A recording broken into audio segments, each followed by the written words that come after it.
next year. Bob Agnew reporting. Italy's fashion house Armani has appointed a new board to guide the company following the death of its founder, Giorgio Armani, earlier this year. The board consists of 8 members, including former Armani executive John Hooks and former Gucci CEO Mark Bizzarri. Breaking news at Town. On Point weather on 107 The Point. Here's your Friday afternoon forecast. It's a chilly Black Friday for us, but a pleasant one. Abundant sunshine all day long. High temperature topping out at 51. Tonight, a freeze in store for us. Clear skies, a low of 27. Tomorrow for Carolina and Clemson, it's chilly for the noon kickoff. Lots of sunshine and a high of 50 degrees. Looking ahead to next week, some rain possible for Monday. Have a nice weekend. I'm Cal Moss with your On Point local weather. WQXL Columbia, W264DF. From the Bart Fireside Studio, the solution for keeping you warm this winter. This is 107 The Point. This is The Point. Make thepointradio.com. The Point. This is Sports Talk, the voice of South Carolina sports. And this week, everything changes. This week, it's the Palmetto Bowl week. 2 programs, 2 fan bases, 1 game that defines a year. Built on tradition, fueled by rivalry. There's a lot of rivalries out there. This is more of a domination. Carolina's in Chapel Hill and USC's in California, and the university in this state always has been, always will be, Clemson. We are the University of South Carolina. There's some great moments that are about to take place here by just continuing to be us. We dominate the fourth quarter. That's how we win football games, and that's what we're going to do today.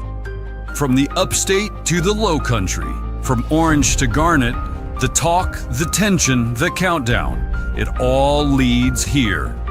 Because in South Carolina, this isn't just football. It's pride. It's legacy.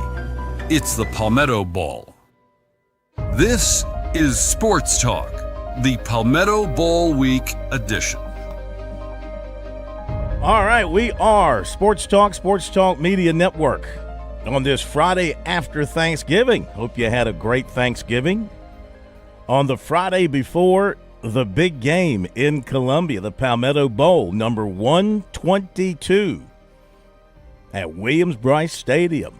This is a Founders Federal Football Friday night here on Sports Talk. We have big high school games tonight, upper and lower state championships. David Shelton will be joining us a little bit later on to preview that. We'll have the high school scoreboard for you tonight, 10:05 till midnight.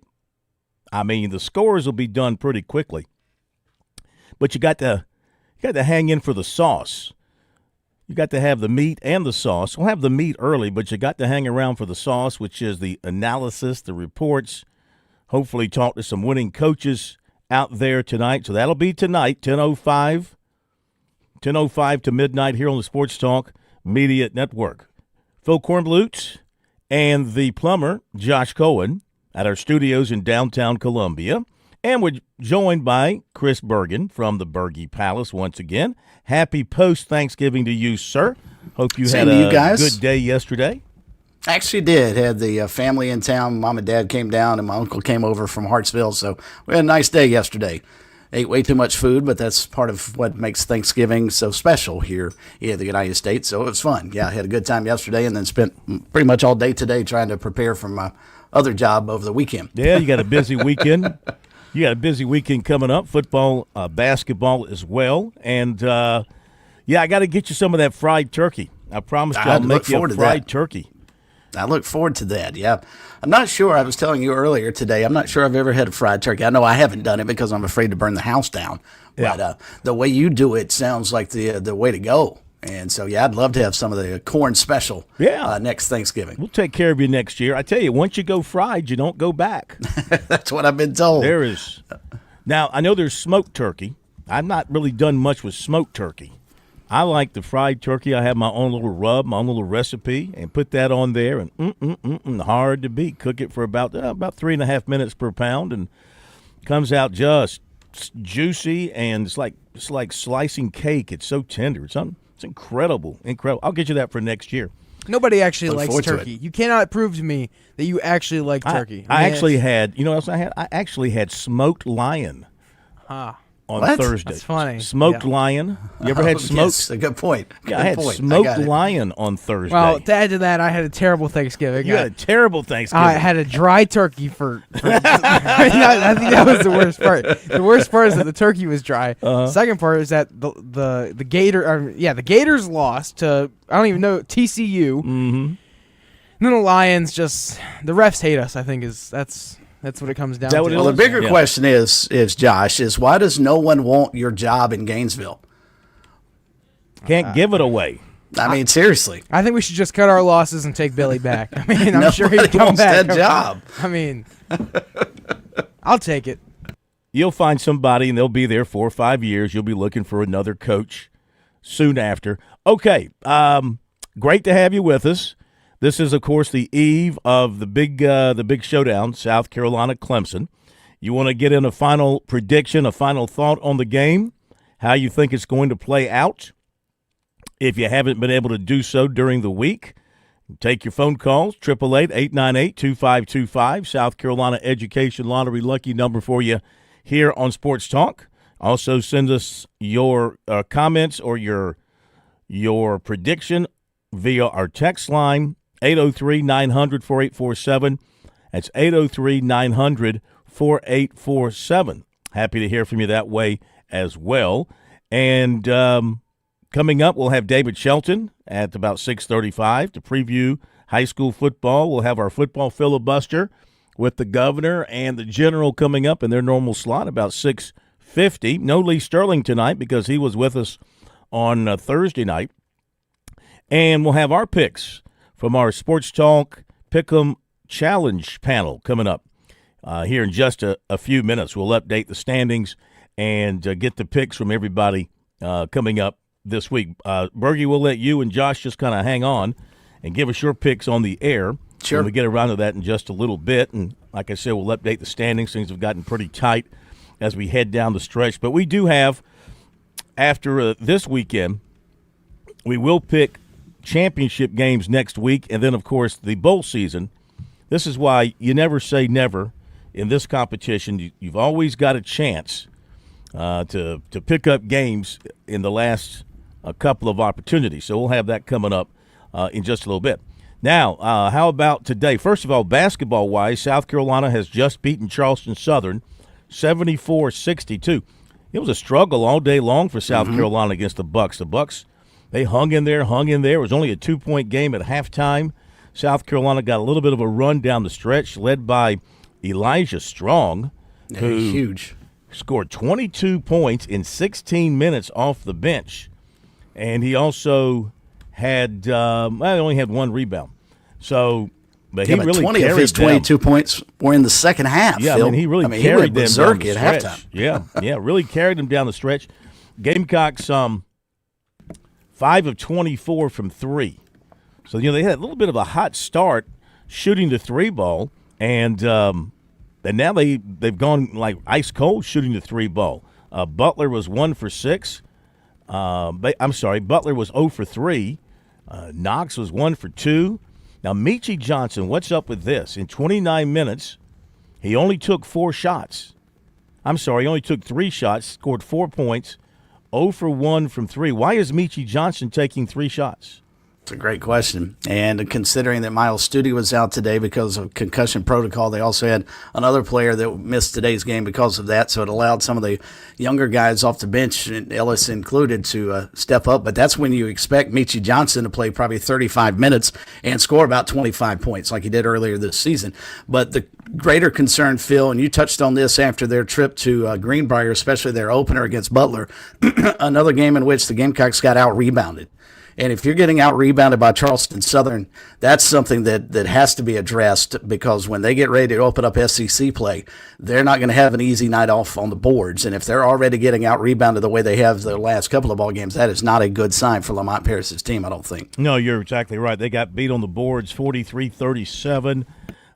They gave up 13 offensive rebounds. Fortunately for them, they were only converted into 6 points. So that's if Charleston Southern converts those offensive rebounds into points, they might would have won this game. They had outscored them in the paint 36-30. So they get the win, South Carolina does, but you can't feel real good about the way this team is playing right now, even though up at Greenbrier they did lose a couple of closely contested games. But still, they don't have an impressive win on their resume. I mean, if they're a bubble team come March, I mean, they're going to look back at November and not see a whole lot to hang your hat on from a Gamecock standpoint. The resume is not very impressive here early on. Speaking of that, just a little side note here, because I noticed these things. I'm driving into Columbia this evening, coming back from the beach. I'm driving into Columbia, and I flip over to the Gamecock station, and they don't have the basketball game on. I couldn't believe it. Yeah, that's crazy. They didn't have I had to search. I found it on our station out of Sumter. They were carrying it. Then a station out of Camden had it, and finally I found it on one of the other stations in that cluster that has the Gamecocks. Why they don't have the Gamecock men's basketball on their sports station today, I only listened briefly. It wasn't like they were doing anything special in the South Carolina Clemson game. They were just jabbering away, talking about the Lions and talking about Clark Lee and his new extension, a little bit that I listened. So I don't know what that's unless they were doing something special, it showed something special. That's kind of that's a knock on your men's basketball program not to have them on your sports station, your main station, your primary station when they've got a home basketball game. I'd like to know what the deal is on that. But anyway, kind of annoying to say the least, and not a good look for the Gamecock men's basketball program. But they do come away with the win, 74-62.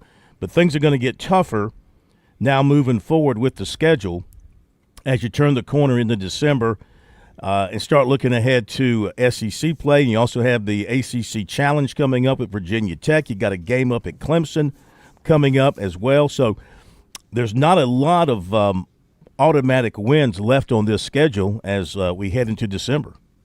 No, the one advantage they have, unlike, say, last year's team, of course, it didn't really matter. But when we were looking back, early in the season, you had some really bad losses that would have hurt them had they been a bubble team last year. Clearly, that was not Yep, clearly that was not the case, that they were going to be a bubble team. That's what Bergie was going to say before his line just blipped out on him. Just blippity, blippity, blip. So the Gamecocks have Virginia Tech coming up on December 2nd. That's Tuesday. They have a 3-game homestand. Well, this is a 4-game homestand that started today. Virginia Tech, Stetson, and the Citadel. So those, I can't say Virginia Tech.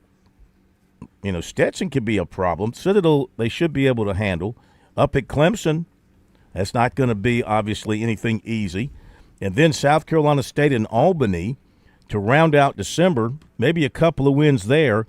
So you look at their schedule, you say maybe there's 3 in December. There's maybe 3 you would count automatically as wins. That would put you at what, 8 wins? You beat Stetson, that's 9.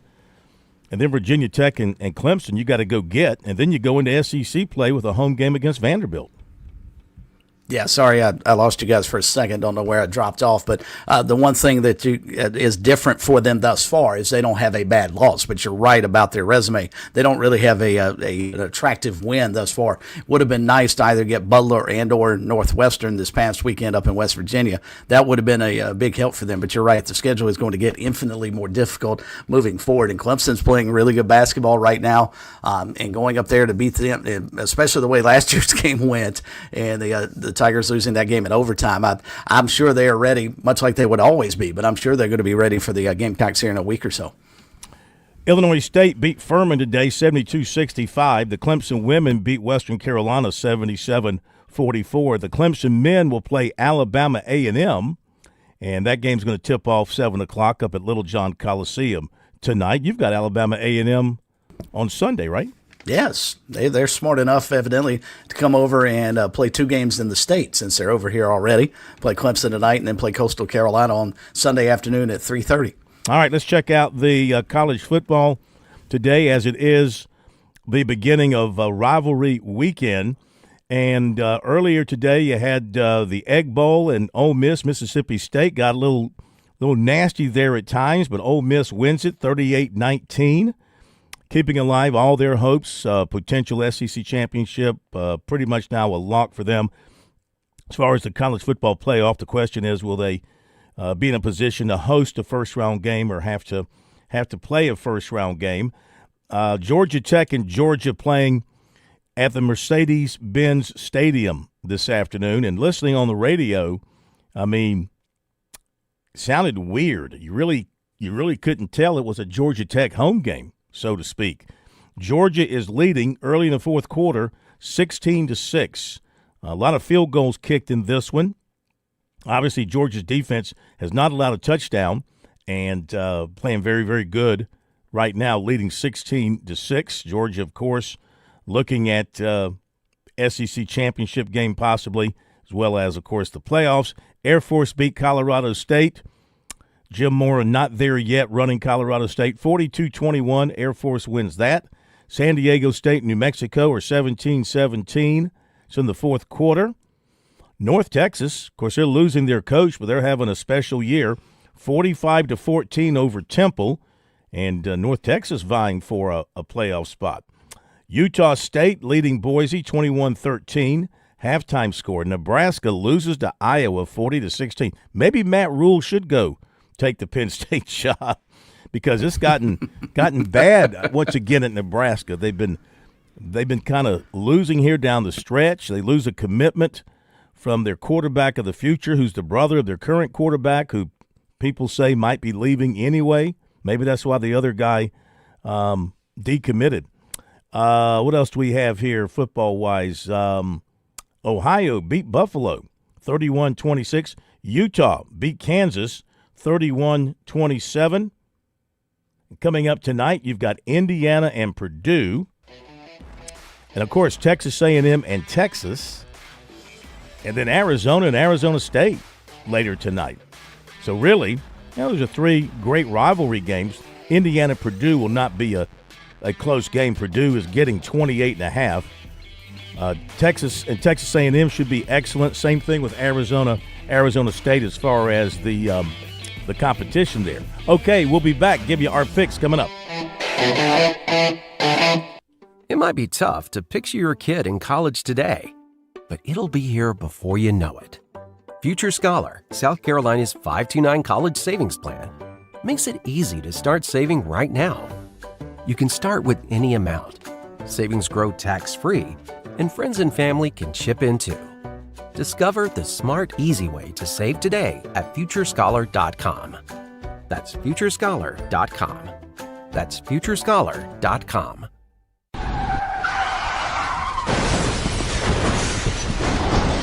I'm attorney Jim Corbett. That's the sound of a big hit on you and your car or truck. I've been an attorney for more than 30 years, helping people who get injured in car wrecks and truck wrecks. If you have serious injuries, call Jim Corbett, 803-765-2968, or email me at jim@jimcorbettattorney.com. That's CORBETT. I don't get paid unless I recover for you. Jim Corbett Attorney, for your best recovery from a big hit, 803-765-2968, or jim@jimcorbettattorney.com. There's a lot of things we take for granted in our lives. Your home's AC will run cool. Your drive-through coffee will be hot. And the car will start when it's time to take your kids to school. It's when things don't go as planned that you start thinking about who to call and where to turn.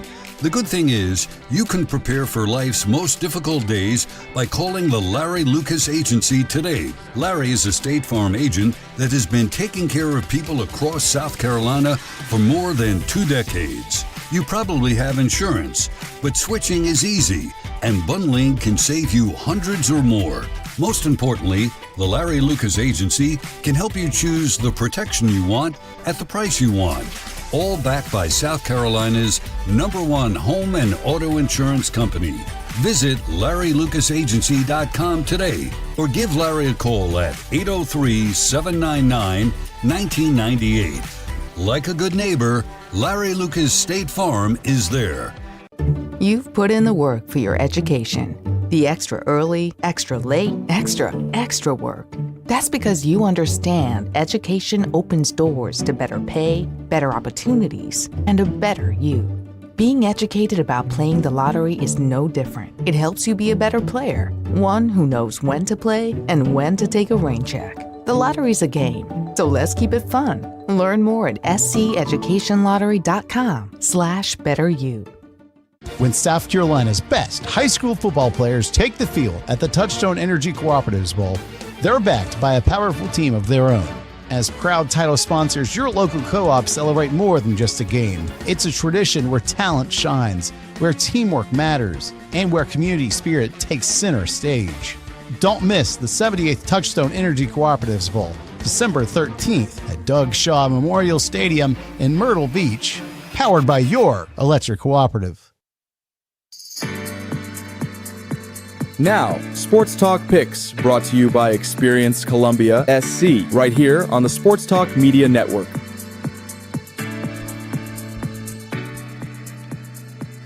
Okay, heading down the stretch of the competition, Sports Talk Pick'em Challenge. As we go into the rivalry weekend, we see that Teddy Hefner continues to lead at 39-26. Jim Corbett next, along with Alan Smothers, 38-27. Then it's Rick Sanford at 37-28. Smitty at 35-30. Then it is, oh my gosh, Bergie, you and I are tied at 33-32. Quit copying off my paper, Phil. You've come from way back, and I was way up, and I'm sliding. Fred don't cheat off of me. Fred Halloran and Bobby Harton and Pat Daniel, 32-33. Kevin Cohen, 31-34. Josh the Plumber, 30-35. And Don Williams, 27-38. All right, let's see what we got this week. First of all, I was 2-3 last week. You can't, on the last week, not do the lineup. Oh, gosh. You're right. I forgot the starting lineup.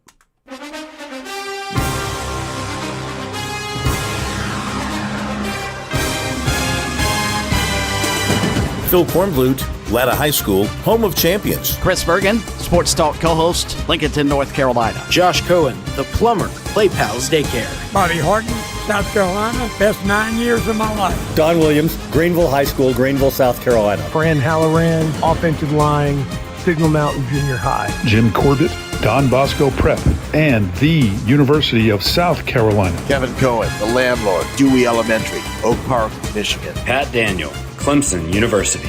Go Tigers. Rick Sanford, Northwestern High School, Rock Hill, South Carolina, University of South Carolina, Columbia, South Carolina. Pat Smith, Great Lakes University, Thornton Mellon School of Business, home to the Triple M. Go Owls. Alan Smothers, the bad boy of sports radio, voice of Friday Night Rivals on the CW21, Florence, Myrtle Beach. Teddy Hefner, graduate, Columbia, South Carolina School of Hard Knocks. Football? Well, I thought I played, but then I saw some old game tape. All right, so that's our lineup. Let's give you what we've got this week from what we've got in at this point. I was 2-3 last week.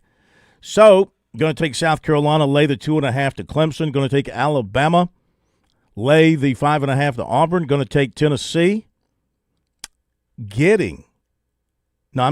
Favored by 3. Tennessee at home, giving 3 to Vanderbilt. Texas A&M, I'll take the Aggies, and they are getting 2.5 at Texas. I'm wrong again. Texas getting 2.5. Give me Texas A&M, laying the 2.5, and I'll take Pittsburgh, and Pittsburgh is getting 7 at home against Miami. Never have believed in Miami, never will believe in Miami. Of course, Pittsburgh messed me up earlier in the year. I'll still take the Panthers at home, getting the 7 against Miami. Bergie, what do you have? Do you think they win the game or they just cover? Pittsburgh?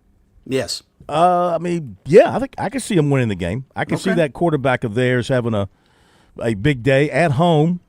It's going to be cold. It's going to be cold up in Pittsburgh, so those Miami boys, they don't like being cold. So give me Pittsburgh. What you got? and they don't like playing good football when it matters most. I am going to go with Miami, though. I'm going to take them to win because it's their last shot to have an opportunity to get into the ACC championship game. So I'll go with the Hurricanes. I'm going to take Texas A&M. Texas undefeated at home this season. I think that ends tonight. I think the Aggies, I still believe they're the best team in the country. I'm going to take Tennessee. Diego Pavia can do some wonderful things, but going into Neyland Stadium and beating Tennessee's actually playing okay here down the stretch. I don't think it's going to happen. I'll take Alabama to win their Iron Bowl. I'm going to pick USC because, of course, I can't take Clemson.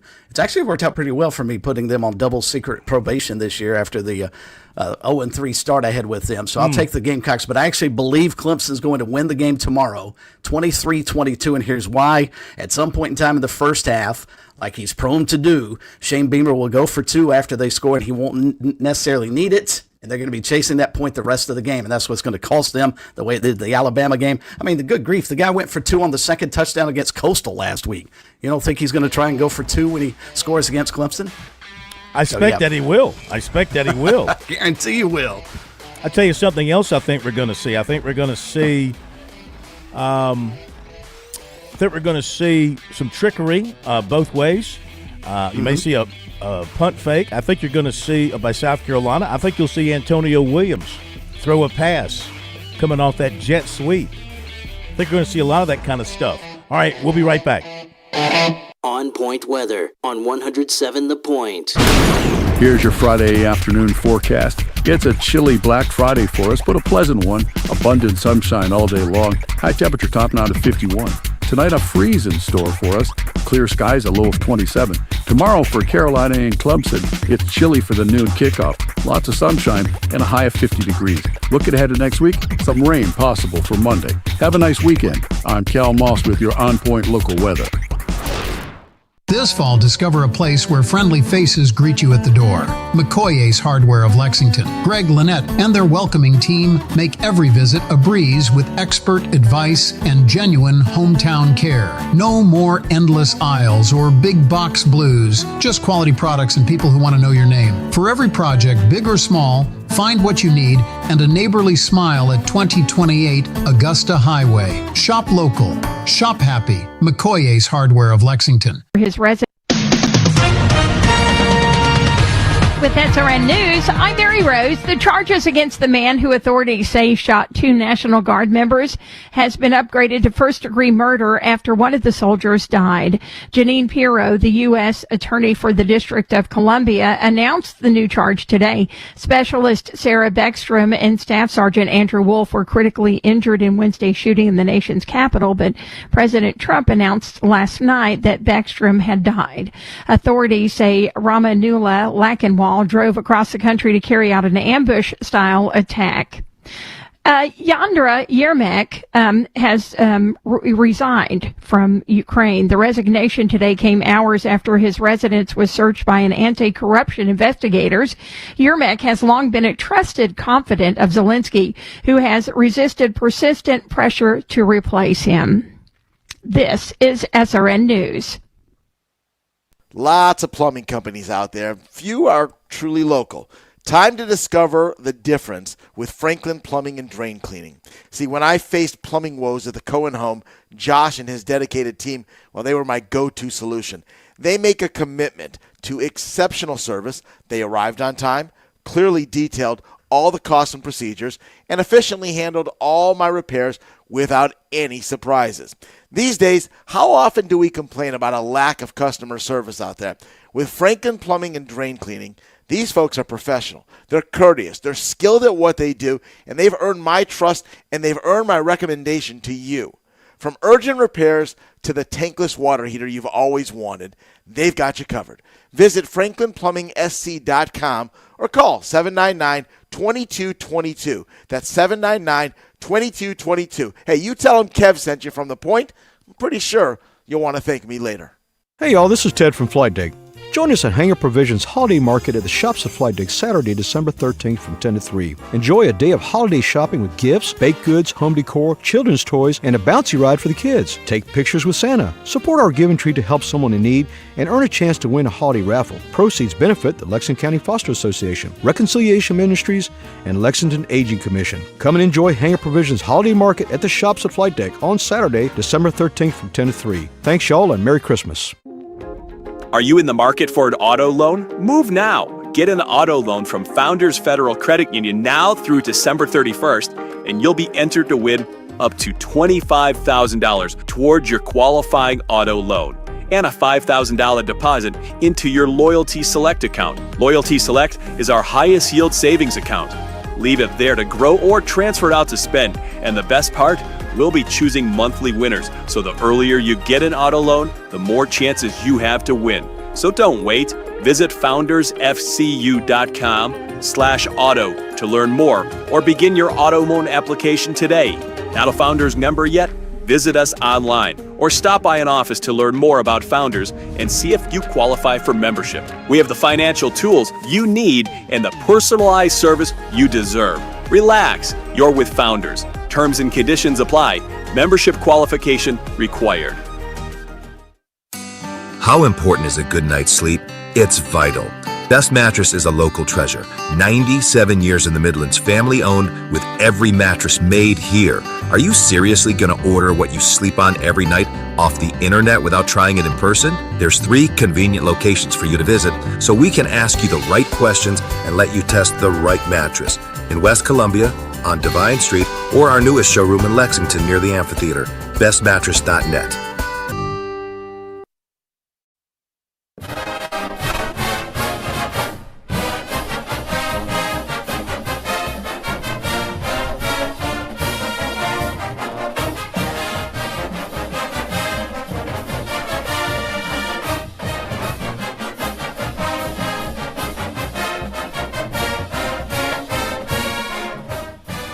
Okay, we're back on Sports Talk, Sports Talk Media Network. The day after Thanksgiving, the day before, the big game, the Palmetto Bowl, number 122 in Columbia. Is South Carolina finally going to win a home game in the series? Hasn't won a home game in the series since, 2013, I think it is. Clemson's won 5 in a row at Williams-Brice Stadium. South Carolina looking to go back-to-back against the Tigers after winning up there last year. And they are the slight favorites, something they've not been in this series since 2013. So we'll see what South Carolina can do. Clemson, of course, looking to kind of rebuild their brand, rebuild their image after a tough season, and feeling like if they can win this game and get to 7 wins, go win a bowl game and get to 8 wins, that maybe they've salvaged a little something from an otherwise down season for them. All that's going to unfold starting a little bit after noon tomorrow at Williams-Brice. We're in the midst of giving our picks from our panel for this week, and then David Shelton will be joining us. All right, Plummer, what you got? Let's get your picks for this week. By the way, let me catch up here. Bergie was 2-3 last week, so he's 33-32. I was 2-3, 33-32. You were 3-2. 30-35. What you got? Well, because I'm not allowed to pick Miami, I will go with Pittsburgh. By the way, why are we picking from the bottom up here? Would you like me to pick from the top down? Okay.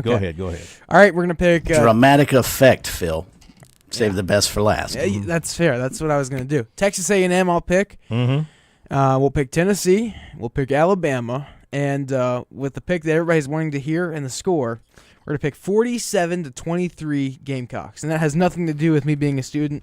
47-23 Gamecocks. 47 points by the Gamecocks? I will buy you lunch at Seawell's for a week if this South Carolina offense scores 47 points. Well, the defense can score. That's true. They're going to have to. They're going to have to. They have scored a bunch of points this year. So you're going 47-23 Gamecocks. All right. Very good. Let's see. Now to Matt Smith, 2-3 last week, 35-30. Smitty likes, I'll do it that way, Pittsburgh. He likes Texas, Tennessee, Alabama, and the Gamecocks. And then Dr. Rick Sanford. Dr. Rick, Number 25 in your roster, number 1 in your heart, first-round draft pick, Dr. Rick. 4-1 last week, 37-28. Breathing on the necks of the front runners. And so Dr. Rick likes Pittsburgh, Texas, Tennessee, Alabama, and South Carolina. Let's go to the landlord, Kevin Cohen, 3-2 last week, 31-34. Pittsburgh, Texas A&M, Tennessee, Alabama, and South Carolina. Plumber, show them what we're playing for here. Is this the last week? It's not the last week. It's not decided tonight? We got games next week, and then we got bowl games. So that's the trophy. That's one of the most coveted trophies in all the sports. It's the no scratches on the bottom at all. Does it say 25 on that one? It does say 25. Yeah. The last one said 24. This one says 25. So we're engraving properly. Let's go to Bobby Hart and the Big Kahuna, the sports voice of Charleston, one-time South Carolina mic man among the cheerleaders. Yeah, he was the guy on the mic that got know that. Yes. All Bobby. right. Bobby was the man. He used to jump up and down on that table and get every. And I know When the did that Clemson game tradition go away? I don't know. That used to be a big deal. If you were the mic it man, was. you were the man of the student body. If I'm not sure, I know that like Texas A&M, they have several mic men. They've got several platforms where they have guys leading their crowds. I don't know about too many other places. I don't know if they do that in Columbia anymore. I'll check that out tomorrow. Anyway, the Big Kahuna, he likes Pittsburgh. By the way, he was 3-2 and 32-33. He likes Pittsburgh and Texas, Tennessee, Alabama, and, of course, the Gamecocks. Fran Halloran, the money coach, cha-ching, 1-4 last week, 32-33. He wants Miami, Vanderbilt, Texas A&M, Alabama, and he is taking Clemson. Teddy, I'm so sexy without my shirt, Hefner. One of the most eligible bachelors in Columbia. He would be on the Golden Bachelor. He would give Ellis Johnson a run for his money on the Golden Bachelor. So Teddy, I'd actually like to see that. Teddy, 39-26. He's been smoking the competition. 3-2 last week. He's got Pittsburgh, Tennessee, Texas, Alabama, South Carolina. Alan Smothers, the bad boy of Sports Talk Radio, dominating the PD in the Grand Strand. 4-1 last week. What a comeback for Alan Smothers. He's now 38-27. He's got Pittsburgh, Texas, Vanderbilt, Alabama, Clemson. Gentleman Jim Corbett in the mix. Attorney for the Stars and for you. 3-2 last week. Pittsburgh, Texas A&M, Vanderbilt, Alabama, USC. And he is 38-27. And then there's Dandy Don Williams, godfather of all sports talk. Struggling a bit now. 2-3 last week. He's been in a slump. He's 27-38. He wants Pittsburgh, Texas, Tennessee, Alabama, and South Carolina.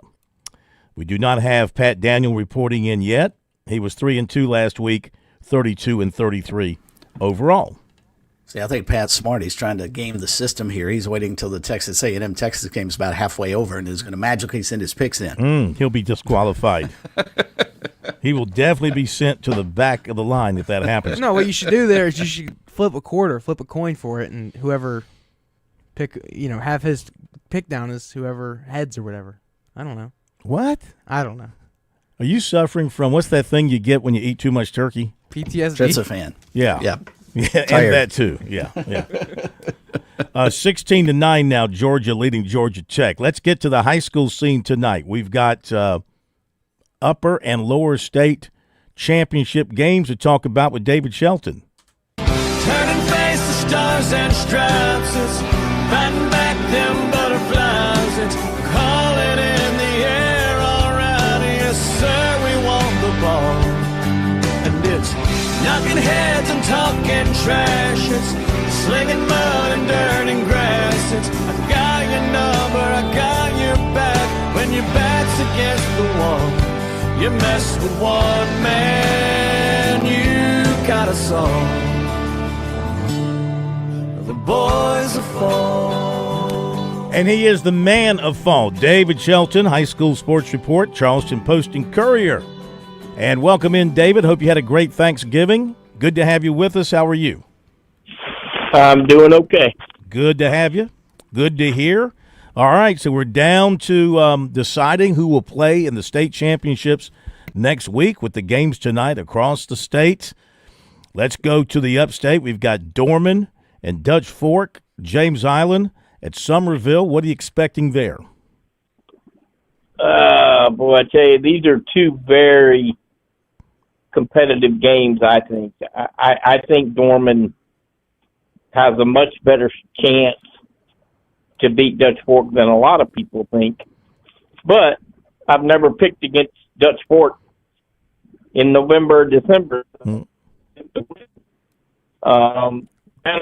here in the Low Country, first time they played it was 14-9, Summerville. It was in the rain, kind of a constant rain, not necessarily heavy, but tonight there is no rain.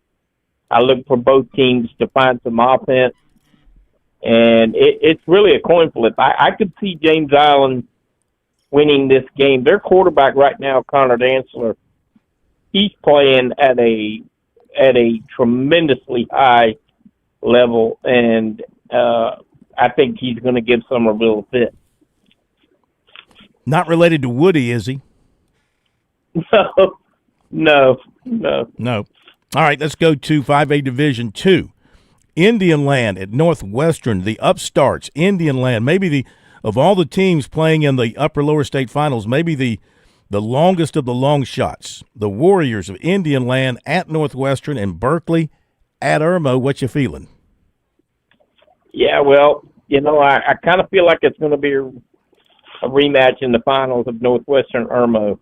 I don't think Indian Land can or will beat Northwestern, but I do give Berkeley a shot.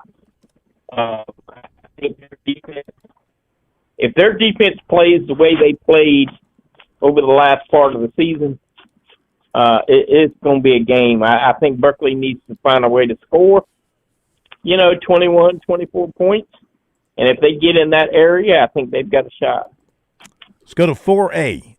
We got West Side at South Florence and Gray Collegiate. West Side at South Point. West Side at South Point and Gray Collegiate at South Florence. What are you thinking with these two? Well, I think South Point's going to beat West Side. I think what West Side has done over the last 6 or 7, 8 weeks, whatever it is, their winning streak is pretty impressive. But they haven't played anybody the level of South Point during their stretch. The South Florence Great Collegiate game could be pretty good, could be very competitive. Great Collegiate's got some skilled people. South Florence got a great defense, and they also have some pretty good skilled people. They're at home. I kind of lean towards South Florence, and I think really the football gods are going to have South Point and South Florence in the finals because that's what everybody wants to see. That would be juicy. Let's go to 3A. Belton Honeypath, Powdersville, and Loris Oceanside Collegiate. I think we're going to have a rematch of last year's finals. I think Oceanside is going to beat Loris. I think it will be competitive. It won't be what it was last year when they beat Loris 42-7. Powdersville is having a great year, but Belton Honeypath probably the best combination of offense defense of any football team in South Carolina right now. I mean, they're scoring. They handled Woodruff, and I thought Woodruff would give them a little more of a battle. So I'm looking at BHP to win that. All right, let's go to the two-way games tonight. We've got Fairfield Central at Strom Thurmond and Central at Hampton County. What's the breakdown of these two games? Well, I tell you, Fairfield Central opened my eyes what they did to Clinton last week, that kind of makes me want to say they're going to be playing in the state finals. But Strom Thurmond has quietly put together a very, very good season. And they're at home. Pretty good little bus trip from Fairfield Central. You know, I think it's going to be a close game. I like Fairfield to win it. And then down on the lower state, I think Central and Hampton County are going to break the scoreboard. You know, they both scored in the third round. They both scored over 50 points in their wins last week. I don't know that they'll be able to do that this week, but I think Hampton County is going to win the game. Hampton County. All right. Let's go to 1A. Wrap it up. Louisville at Lamar and Cross. Bamberg, Earhart. 4 teams that know a thing or two about playing football late into November. Yeah. In the upper state, I know Louisville is getting a lot of love because, you know, they beat Abbeville at Abbeville, which was a tremendous win. No, I'm not taking anything away from them. But I think Lamar is going to win this game. I think they beat them during the regular season. I think it'll be very close. Won't be a blowout either way. But I think Lamar is going to win the upper state. And I kind of lean towards Bamberg because they're at home. But I'm telling you, Cross is capable of giving Bamberg their best game of the season. Cross will not be intimidated. Cross will show up. You know, they'll flex their muscles. They've been there, done that. And I think that'll be a really good, very competitive football game. All right. Look forward to getting these scores in later tonight, David, on the high school scoreboard and having you break it all down and talking with people who are at games and grabbing some coaches as well. We'll have happy coaches on, guys getting ready to head on to the state championships at South Carolina State next Friday and Saturday, so we look forward to that. Have a great night. We'll talk to you in a few hours. Thanks, David. Okay, thank you. David Shelton, High School Sports Report, Post and Courier. Berger, we got some really good games lined up across the state tonight. Yes, we do. And I was kind of disappointed. You know, I talked last week about how important last week was and some of the blowouts. And he mentioned one that really hurt my heart a little bit. Clinton getting just hammered by Fairfield Central. That's a good Griffins football team. We ought to have outstanding games again tonight. Look forward to it. Yeah, they're a hot team right now. Be right back. Football Filibuster. You were always more than my mom. You were my role model, my best friend, and biggest supporter. You filled my days with unconditional love, and you also prepared for the day when you couldn't be here. Because of the woman you were back then, I'm able to be the woman I am now. Your planning made this moment possible. Set your family up for life. Southern Farm Bureau Life Insurance. Your friends for life. Life insurance isn't for you. It's for those you love the most. For a complete insurance review, call Buddy Bridges in Lawrence County at 864-923-2174, serving Lawrence, Clinton, and the shores of Lake Greenwood. Southern Farm Bureau Life Insurance Company, Jackson, Mississippi. Not licensed to do business in all 50 states.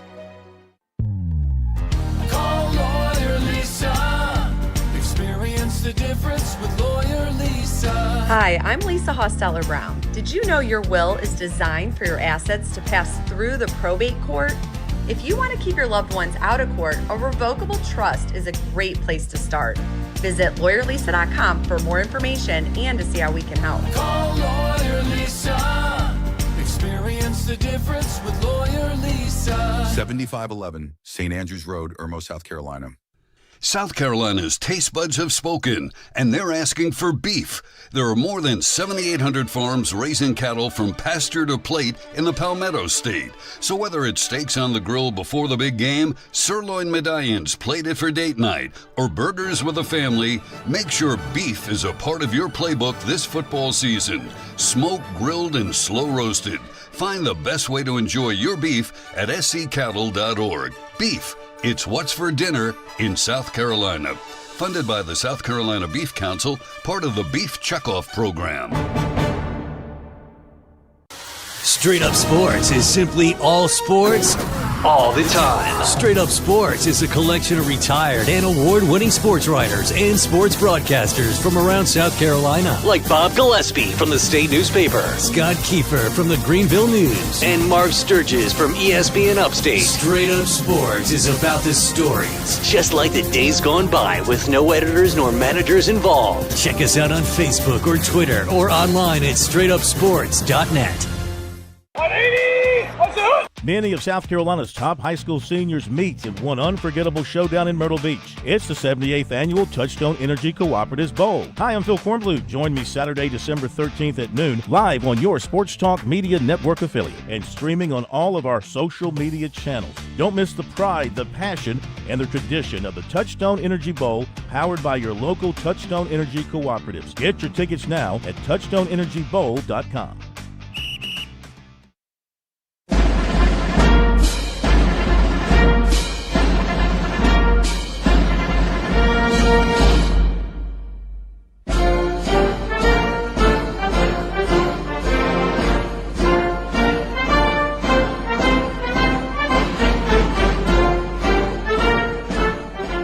All right, time for the football filibuster. Of course, it's the season of smoked turkeys.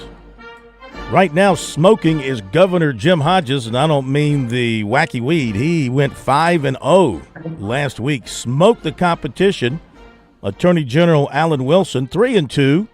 Ordinarily, that's a nice week, but not when the opponent goes 5-0.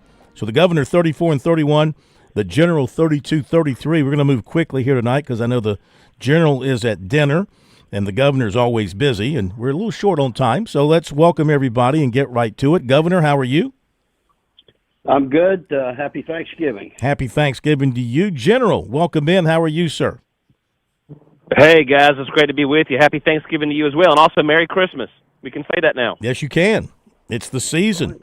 It's the season. All right, let's get to it, guys, because we want to get everything in and have plenty of time to talk about the last one.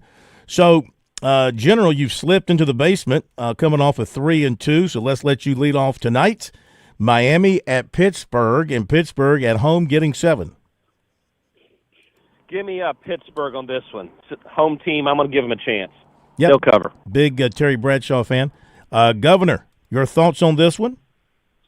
I'm going to take Miami. I think they're really tough up front on defense, and I think they're going to stifle Pittsburgh's offense. I'll take Miami. See, the governor, he's putting the pedal to the metal here. He senses victory. Let's go to Texas A&M at Texas, Governor, and it is Texas getting 2.5 at home. Yeah, this is a really hard one, but I'm going to take A&M. I think they've got the magic horseshoe this year, so I'm going to pick them. Magic horseshoe. Governor, what do you do against a magic horseshoe? I don't know what you do.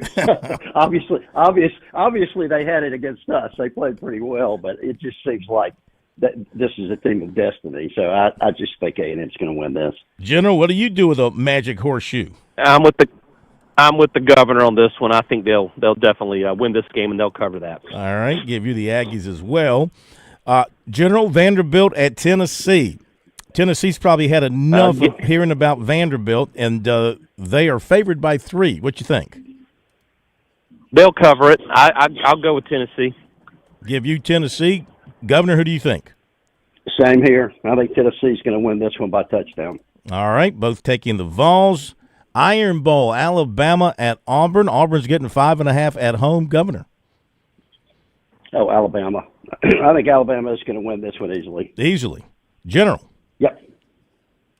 Bama, all the way. Alabama, all the way for you. That takes us to the Palmetto Bowl. Clemson, South Carolina. Gamecocks at home. General, the Gamecocks at home are the favorites. They're laying 2.5. What's your thought here? Well, since this is the South Carolina Toilet Bowl tomorrow, this is the only bowl we're going to go to. This is South Carolina's playing. This is all they've got, and it's home. They played Clemson good at home. I think they're going to cover. Give me Carolina. You want the Gamecocks? Lay the 2.5. And Governor, what you got? I'm with the general on this. The offenses look pretty good both weeks. So I think we're going to see a little something from Sellers tomorrow, and Carolina's going to win and cover. Win and cover. You're both picking the Gamecocks. Shock. All right. Real quick, any amendments here? General, since you're trailing, you guys agree on 4 games. You disagree on Pittsburgh and Miami. Anything that you want to change up? Let me go ahead. Give me Texas. Okay. Just to keep things different, since the governor went with A&M. I'm with the governor. They are a team of destiny, but I'm going to roll the dice on this one, so I'll go with Texas just to make it interesting. It's a home game. They're the home team, so anything can happen. So we'll let you stick with yours. And, of course, Governor, you don't have the option to change since you are the leader. That's a new rule that we just passed, so you'll ride with what you've got. That's fine. All right. Who's going to the game tomorrow? Raise your hand. Who's going to the game? I'm going. My hand is raised. Both of you going, huh? Okay. Absolutely. Ought to be a lot of fun. I like the noon games. Yeah. General, you'll be walking around kissing babies and shaking hands? Yeah, better to do that than shaking babies and kissing hands. That's smart. That's smart on your part.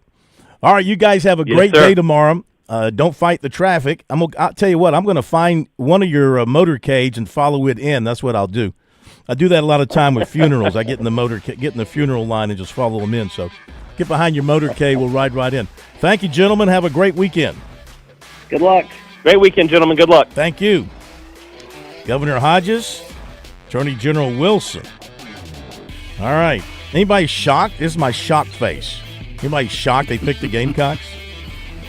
No, all right. Not really. No, not at all. Okay, we'll be back. Top of the hour break.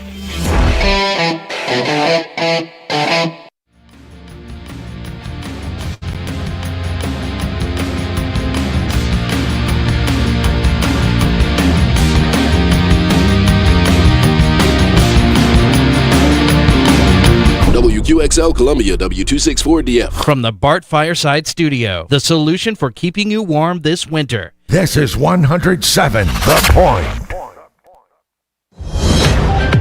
News this hour from Town Hall. I'm Mary Rose.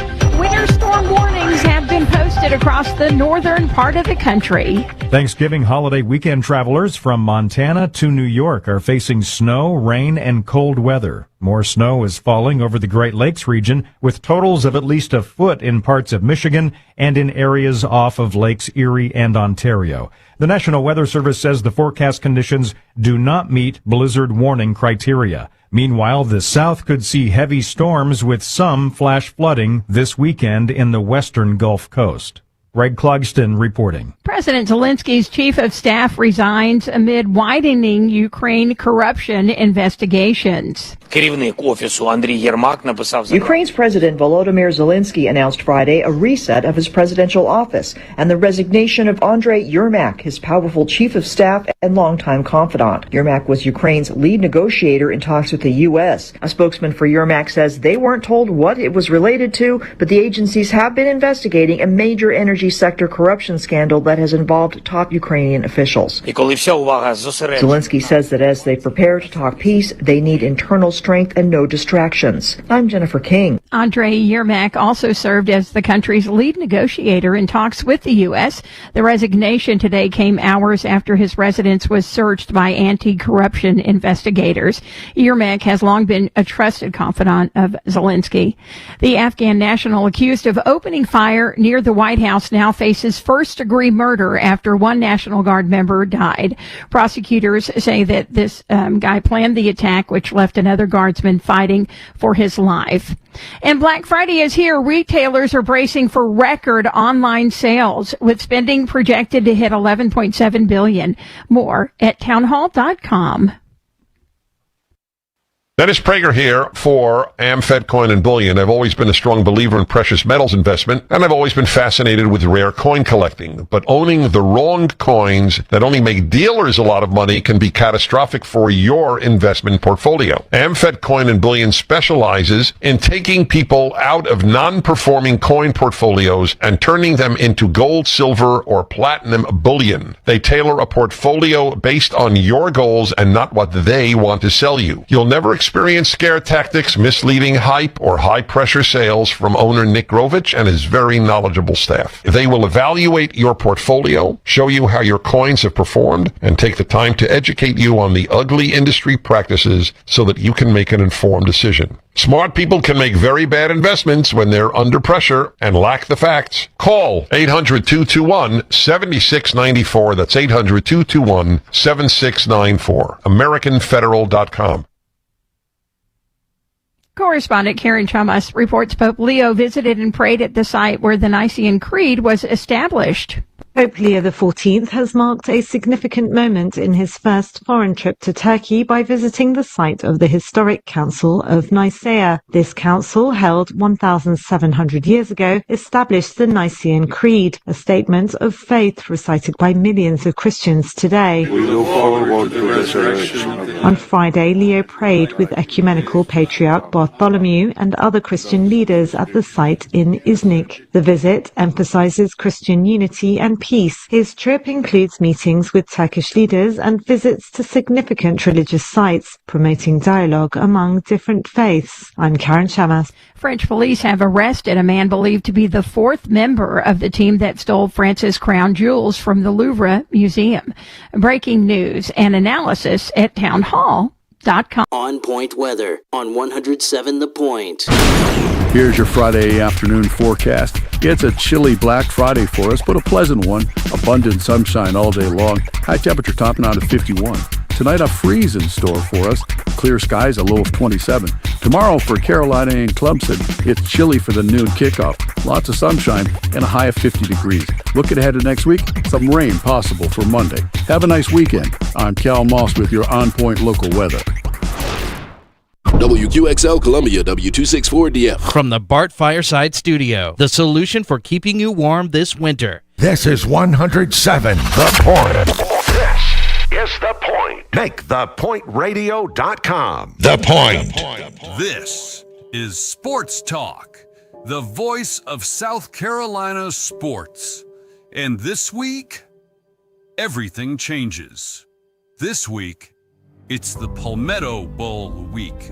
2 programs, 2 fan bases, 1 game that defines a year. Built on tradition, fueled by rivalry. There's a lot of rivalries out there. This is more of a domination. Carolina's in Chapel Hill and USC's in California, and the university in this state always has been, always will be, Clemson. We are the University of South Carolina. There's some great moments that are about to take place here by just continuing to be us. We dominate the fourth quarter. That's how we win football games, and that's what we're going to do today. From the upstate to the low country, from orange to garnet, the talk, the tension, the countdown, it all leads here. Because in South Carolina, this isn't just football. It's pride. It's legacy. It's the Palmetto Bowl. This is Sports Talk, the Palmetto Bowl Week edition. Okay, we're back with you. Final hour of Sports Talk on this Founders Federal Football Friday night. Great to have you with us. Phil Kornblut, Chris Bergen, and the plumber, Josh Cohen. If you want to jump on board in our last half hour before we get to golf with George Bryan, phone number 888-898-2525. That is a South Carolina Education Lottery lucky number. Learn more about the lottery's impact at sceducation.com/education. Wins and playing for fun is a win for education. Our text line number is 803-900-4847. And, of course, this is a Founders Federal Football Black Friday presented by Founders Federal Credit Union. Relax with Founders. So we've given all our picks, and now it's just sort of time to think about what could happen. You know, I mentioned like Antonio Williams throwing a pass, maybe a touchdown pass on the jet sweep. You know, Clemson likes to do that. Or the double pass. They like to do that with him. Maybe it'll be Shane Beamer faking a punt and trying something to catch Clemson off guard. You know, he's known to do that. Or, like Bergie pointed out, going for two when you really should go for one, or going for first down on fourth down situations where ordinarily you might want to punt it away. All kind of things like that. And if you're South Carolina, really, you got nothing to play for here but pride, but also maybe momentum going into your off season. You'll do whatever it takes. You'll do whatever it takes to get the job done and win the game. You'll go out of character. Maybe, of course, that's not really out of character for South Carolina. If you're Clemson, I mean, what are you playing for as well besides the state pride? You've already got a bowl game locked up, and whichever bowl game you're going to go to is going to be a lower tier one. I don't think winning this game would elevate them. Would it elevate them to anything substantial above the Gasparilla Bowl? I don't think so, Phil, because I think wherever they're going, the bowl committee has already decided Clemson's the team we want, and Clemson's probably the team we're going to get stuck with, either way you look at it. And I don't think beating a team that would finish the year at 4-8 if you won the ball game is going to help. I mean, the bowl committee is already assuming Clemson's going to win that game. This probably hurts their chances more than it would ever help their chances. Yeah. Well, right now we're looking at for Clemson, the talk has been that game in Tampa or that game up in Boston. At one point, there was some talk of the Pinstripe Bowl in New York. That one sort of has been maybe pushed down a little bit, and is more likely Fenway or Tampa. I vote for Tampa. Sure. Not interested in going up to Boston in December for even though I love visiting Boston and all that, and go see the Celtics play. That'll be neat, but don't want to be up there in what would it be, 20 degrees, 30 degrees, snow, gray. Not pleasant from that standpoint. No, give me Tampa. I'll take Tampa in December. That wouldn't be a bad bowl trip, I'd say Tampa or Charlotte. Put Clemson in Tampa or Charlotte, and let's be done with it. Let Dabo get dunked with Duke's mayonnaise. Where'd the Gamecocks go last year? They went to Tampa, right? Or they went to Orlando? They went to Orlando last year. Yeah, so we went around that time last year. Say what? You went around that time last year. Yeah, you know how I feel. Yeah, around New Year's. Yeah. But I mean, I've been down there many times. Tampa's great in December. And Orlando's great in December when it comes to the weather. Speaking of that, is this Cade Klubnik's last game in a Tiger uniform tomorrow? Yeah, everybody seems to think so. No. Do you think he'll play the bowl game? Yes, I do. I would be impressed if he did. I really would. Yeah. I'd have a lot of I respect the young man to begin with, but I would gain a great deal more respect if he plays in what most people view as a meaningless bowl game, considering he's got bigger fish to fry on the other side. I would be impressed if he does, and I hope he does. Yeah. I mean, it's sad that we're having this discussion, but let's face it, this is where we are now in college athletics. Well, I mean, the options are out there for them not to play, to be able to skip it. And I think he will. I think he will play in the bowl game. I'd be very surprised, just based on how he speaks, what he says, his actions. I think. And I think I think he realizes he came up short in leading Clemson. Had his chance last year, made the playoffs, but came up short in getting Clemson to a national championship game. And so I don't think he wants to leave them hanging. Winning a bowl game would be something to add to the resume. And, the thing about Klubnik and looking at this game, if you're South Carolina, if you're Clayton White, do you really worry about Klubnik as a runner? Since the Syracuse game, counting the Syracuse game, of course, he missed one game against SMU, but from the Syracuse game all the way through last weekend, he's been averaging 264 passing yards per game and 13 touchdowns. He's really throwing the ball with confidence and throwing it well, completing a high percentage. He's not running very much. On the season, he's only got a net of 64 yards. So I wonder if you're Clayton White, when you approach your defensive game plan, how much do you worry about Cade Klubnik as a runner? So assuming that he is not going to run the football, how much do you blitz him and try and make him get the football out a lot quicker, maybe get him uncomfortable where maybe he's not as being able to stand in the pocket. I think that defensive front for the Gamecocks against the Clemson offensive line is going to be fascinating to watch, as it is on the other side of the coin. Can the Gamecock offensive line stand up against Clemson's defensive line, which I think everybody would admit, even Tiger fans, has underwhelmed this season. But here's an opportunity against a bad offensive line that has played a little bit better the last couple of weeks to sort of make at least finish off the season on the right note. But I remember, Phil, going back to clubbing, we talked with Coach Reedy about him coming off the injury, and Coach Reedy actually talked about him standing in the pocket and looking better throwing the football. And I think I remember asking him, do you think his injury where he's not capable to run as well as he used to be is actually helping him? And you may be seeing that in the passing game, because he does. I think he has been throwing the football a lot better. Yeah, that's going to be interesting to see. And then, of course, you've got on the other side Lenore Sellers, and the question is, with Tom Allen, the new defensive coordinator, he's heard about it and looked at the video from last year, and what's the best way to approach Lenore Sellers?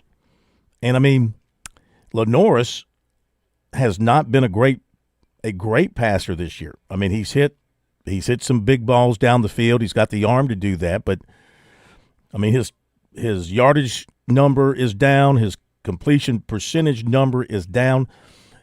But if you play man, you're asking him to beat you with his legs. Mm-hmm. Yep. And so I got to believe that now, on the one hand, if you don't blitz, you're helping out the Gamecock offensive line, which, as we pointed out, PFF noted that they're the worst offensive line in the country without you blitzing as far as quarterback pressure. 44% of the time, without blitzing, teams have put pressure on Sellers. So if you don't blitz, maybe your front four can follow through and put pressure on him. But then again, are you not helping out South Carolina's offensive line? But if you do blitz and you don't cover the middle of the field with somebody, and if you leave a spy there, then you're sort of weakening your coverage. What do you do? What do you do if you're Tom Allen? It's a great question. You've got to help your back end, though. I mean, Lenore's has not been great throwing the ball this season. I think we'd all agree with that. He's been late at times. He's overthrown open receivers. But what you don't want to have happen is Nick Harbor go running past one of your defensive backs and be wide open, and Lenore's be able to hook up with him, and an 80-yard touchdown pass sort of ignites that crowd.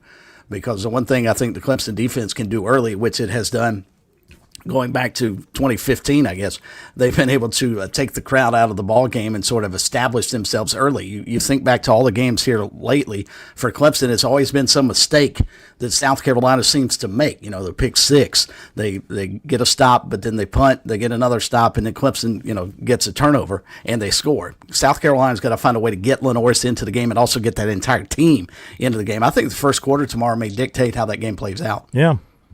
All right, let's go to Joel in Florence. Next with us here on Sports Talk on this Friday night, the eve of the big game. Joel, welcome in. How are you? I'm doing great, Bill. I just want to tell you, it was really good to see you at Rivals Wednesday morning, and that was a really, really good show that you and Ken and Bad Boy and a host of other characters. I just want to know why Bergie wasn't there. Yeah, Bergie, why weren't you there? I don't like to get up that early, Joel. I used to do morning radio. I passed that I gave that up for Lent years ago. Well, you missed a great time. But, Phil, I'm almost as old as you are. And now that social media is dominating so much, I have to say, I'm a lifelong Gamecock fan, but I think both fan bases are scared to death of their teams this year. This is the least amount of trash talking I have ever seen the week before the Carolina-Clemson game. Really? Neither fan base is talking any smack. Okay. Maybe they're saving it for the game. Maybe they're saving their best stuff for Saturday. Or, like you said, maybe they feel like neither one has enough weapons, enough bullets in the holster, to be able to back it up. So it's a game that really is up in the air. And that's the way they've been the last few years for the most part. There's not a clear-cut favorite, going into this thing. That's why the line is as low as it is. It could go either way. It really could. I think South Carolina, as I said first of the week, I've got them 24-17. I really haven't wavered from that. I think South Carolina has just a little bit more going for it. I think they're tested more than Clemson is because of the schedule. I think they showed that they can play with the best teams in the country. They've just not had the formula to beat them this year. But I think they've showed that they can hang with them and beat them. And Clemson is not one of those, not to this point. So that's kind of why I'm leaning towards the Gamecocks. Plus, the home field thing's got to end sooner or later. It's got to end sooner or later. Yeah. Well, Phil, this is game 12, so I'm not so much into the battle tested, but I will say this: I do think with South Carolina being in the SEC, I think they are used to the speed that. I think they've seen the speed of other teams a lot better all year long than Clemson has. So that's why I'm going to go with South Carolina 20, Clemson 14, based on the speed. South Carolina 20, Clemson 14. Yes. Yes, sir. All right, sir. Thank you very much. We appreciate it. Appreciate it. Thanks, Joel. We got recruiting coming up after the break. We've taken a bunch of predictions this week, all week long, even going back to last week. We've taken a bunch of predictions. Many of them coming through on the text messages, and of course many coming to us through the phone lines. So we've taken a bunch of predictions, a lot of good predictions, well thought out predictions, but there's only one way tonight to wrap up the predictions. Because now the predictions, it's all about playing the game now. We've done the predictions. It's all about playing the game.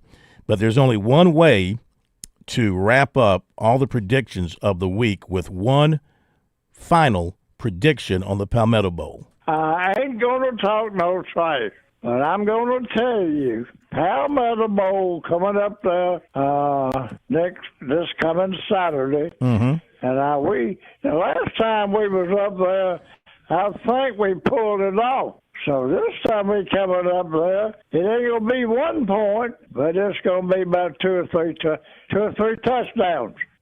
And instead of having run, Cade, run in the paper like they had when he ran on that 60-yard touchdown run to beat Pittsburgh, I think it was. Yeah, it was Pitt. It's going to be Dodge, Cave, Dodge. Dodge, Cave, Dodge. But I'm going to tell you, we're going to go. And ain't going to say too much more, but I tell you what, I just got a feeling. I got a feeling that we're going to put a whipping on them Tigers. We gonna put a whipping on them Tigers. All right, give me a score. I got to have a score. I need a score. What's your score? You got to have. I usually don't give a score. I know, but till Friday. Go ahead. I'm gonna go ahead and give you one. I'm gonna give you one, and then I might change it. I'm gonna say 47-17 Gamecocks. All right. Well, if the Gamecocks need any help, Gamecock Larry will be smiling down on them from heaven. Indeed. And if they need, the football to slip out of somebody's hands or the wind to affect a field goal, Gamecock Larry will be up there directing from above. And that was the pick he gave us last year, of course, before the Gamecocks went up there and won. Okay, we got recruiting coming up after the break. Be right back here on Sports Talk.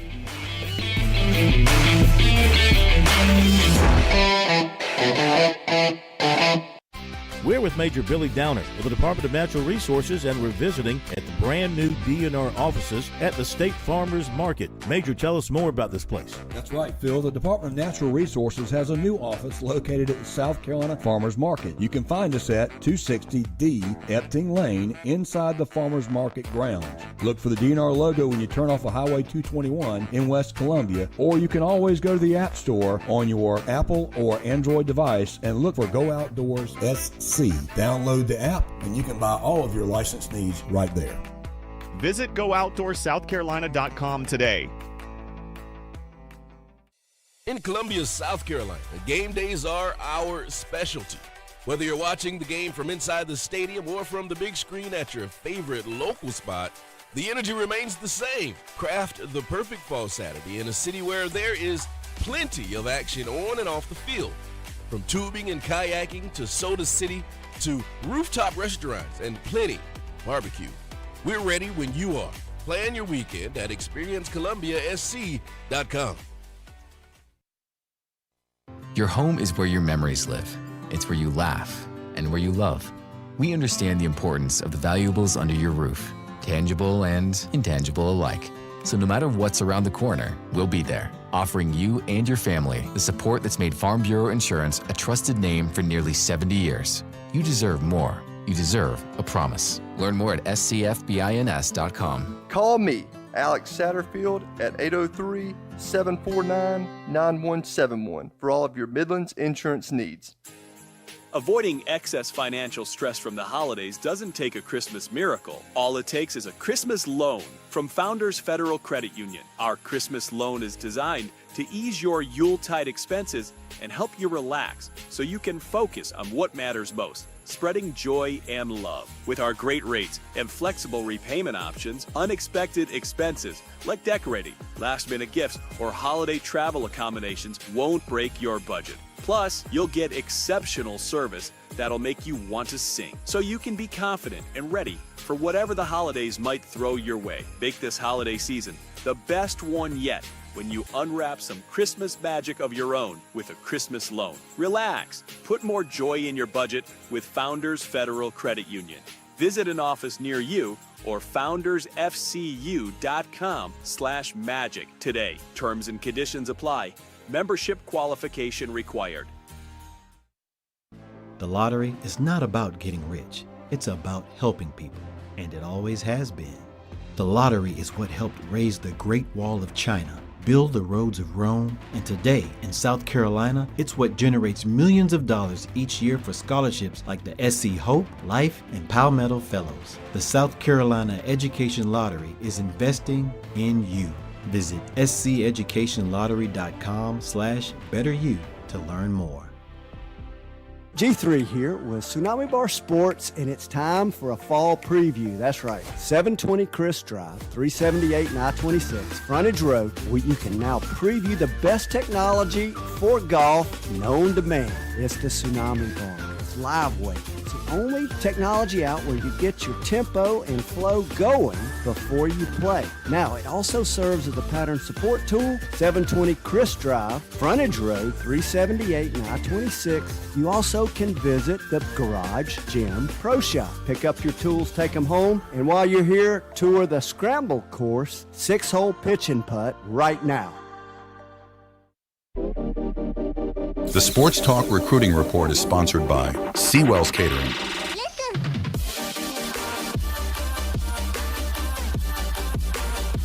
All right, let's give you the recruiting report tonight, brought to you by Seawell's. Seawell's back open next week for the daily luncheon buffet beginning on Tuesday. And with the holiday season approaching, let Seawell's do all the heavy work for you when it comes to your special event that needs the best in the catering business. All you got to do is check them out online at SeawellsCateringSC.com, or just give them a phone call. They do like to talk to people. 803-771-7385. 803-771-7385 is the number. Checked in on one of South Carolina's top targets in the 27 class, offensive tackle Nate Carson of Irmo. He's in action tonight, of course. Been to a couple of USC games this season, coming in tomorrow. He's also been to games at Clemson, Tennessee, Georgia, Florida State, Alabama, Nebraska. South Carolina, Clemson, both working him from the standpoint of home state, stay home. Of course, South Carolina's right down the road. His cousin, Donovan Murph, playing for the Gamecocks. Irmo sending players to USC. He calls it an Irmo thing. Sean Elliott working him for South Carolina. Matt Luke for Clemson. He really likes Matt Luke. They have a very good relationship going. They talk a lot on the phone. He sees Sean Elliott in person when he goes over to USC, so he's got good relationships with both. He named Alabama, Tennessee, LSU, Florida State, and Nebraska's out-of-state programs showing strong interest. He's going to announce on July 3rd. That's a special day for him. It was 10 years ago on July 3rd that he was in a serious car accident and thought he might not be able to play sports, but he recovered and is now a big-time football player, so that day is extra special for him. Expecting a top 10 list to drop from him in the near future. Clemson made the top 10 with linebacker Cooper Witten of the 27 class, Argyle, Texas. It's Texas, Notre Dame, Oklahoma, Ohio State, Texas Tech, Georgia, Alabama, Texas A&M, and Tennessee, the others.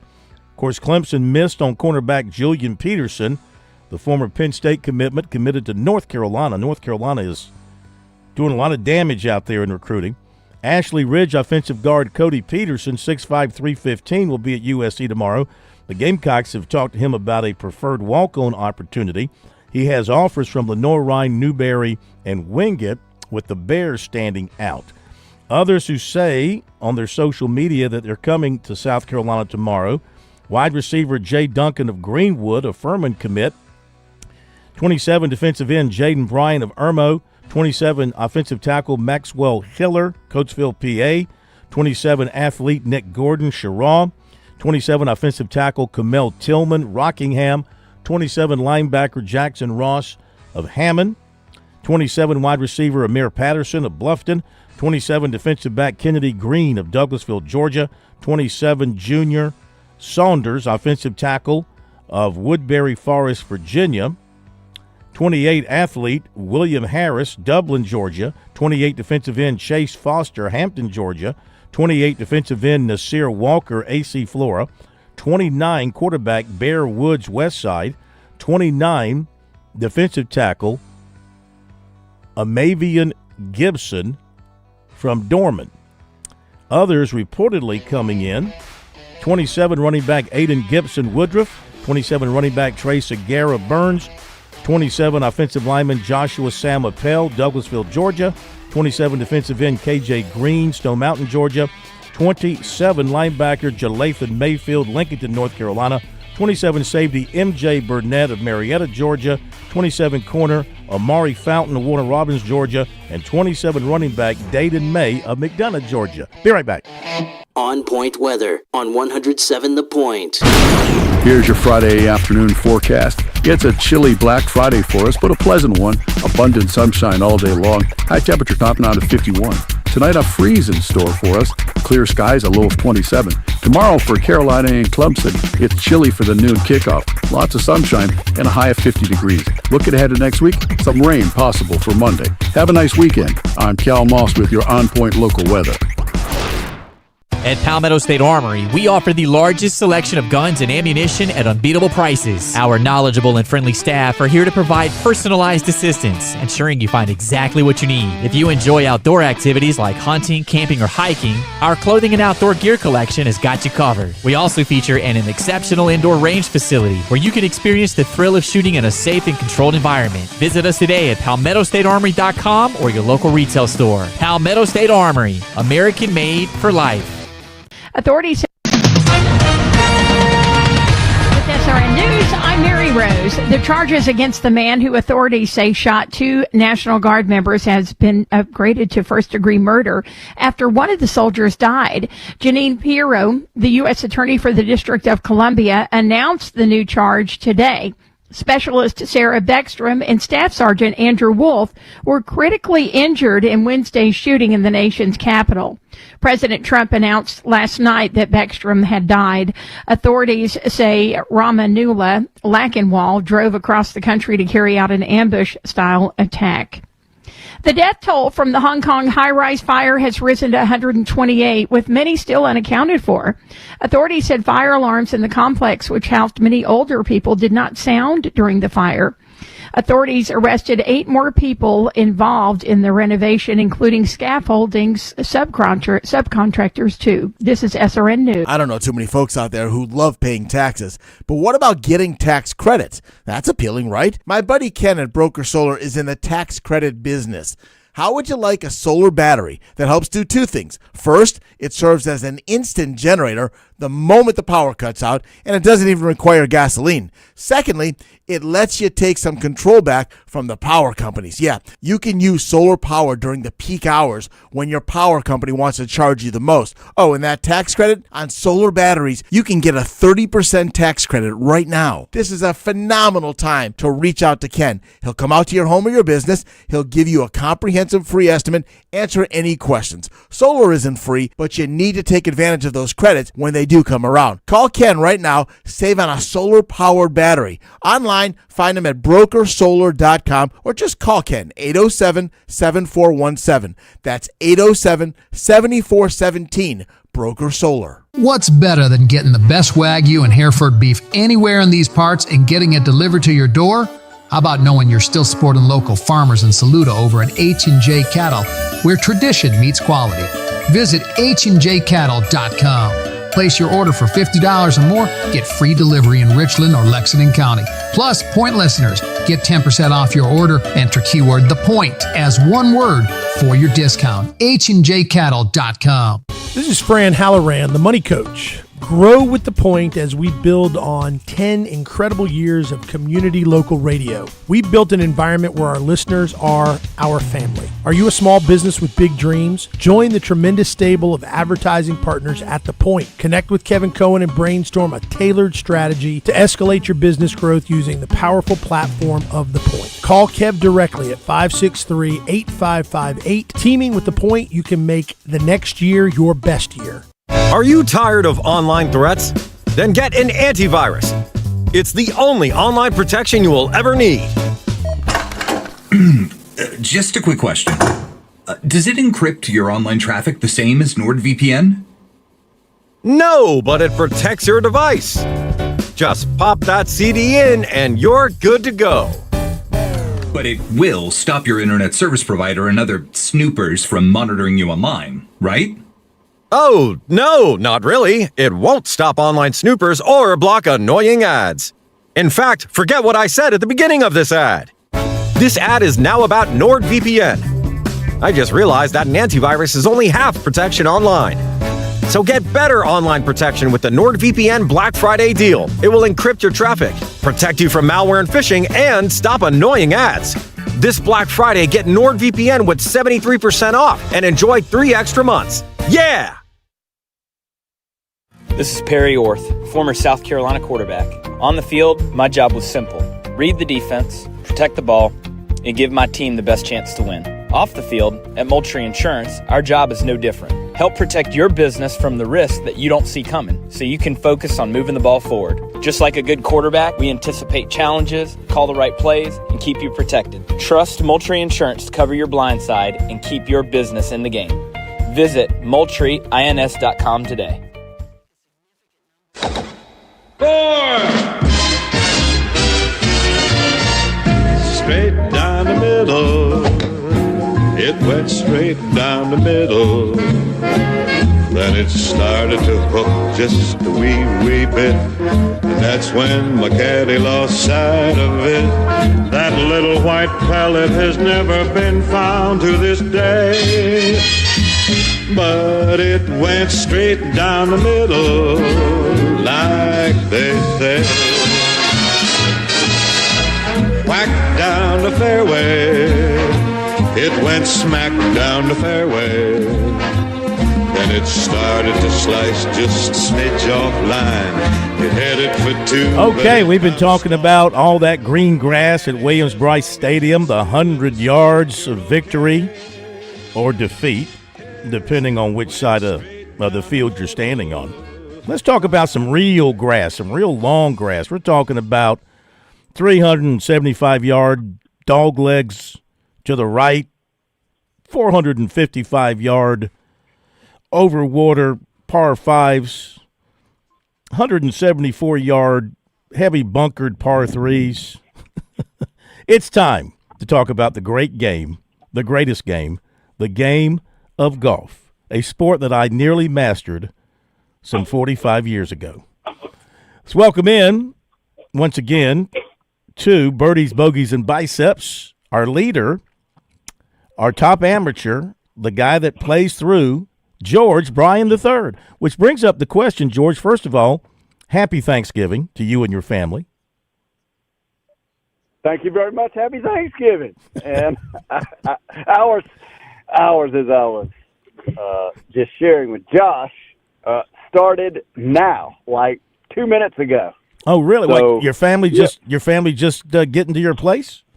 Just rolled in, and that's just how it works. We got 9 grandbabies, and from three children and 3 in-laws, so got 6 children, 9 grandbabies, and our starts today goes through tomorrow evening, which, that's how it works. Well, happy Thanksgiving to you all.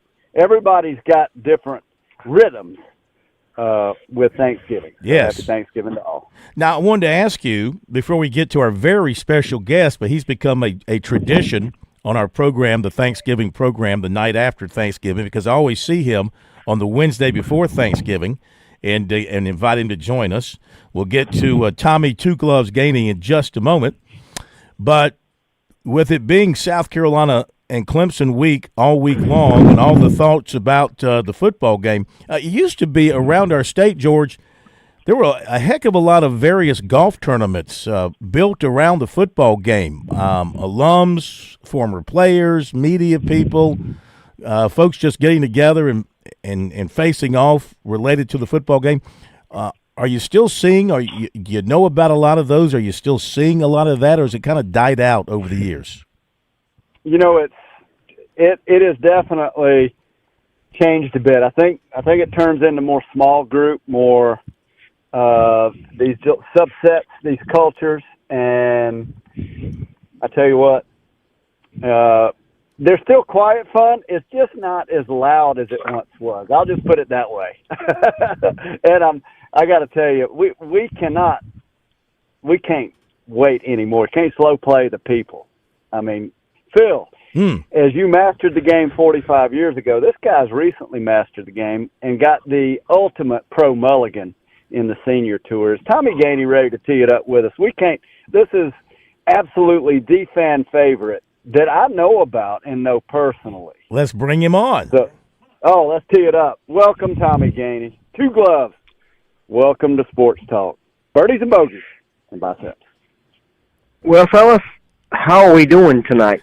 After a day after Thanksgiving, and first of all, we have to give thanks to God because He gave us this special day where we can sit around, give thanks, and hang around with our families. What better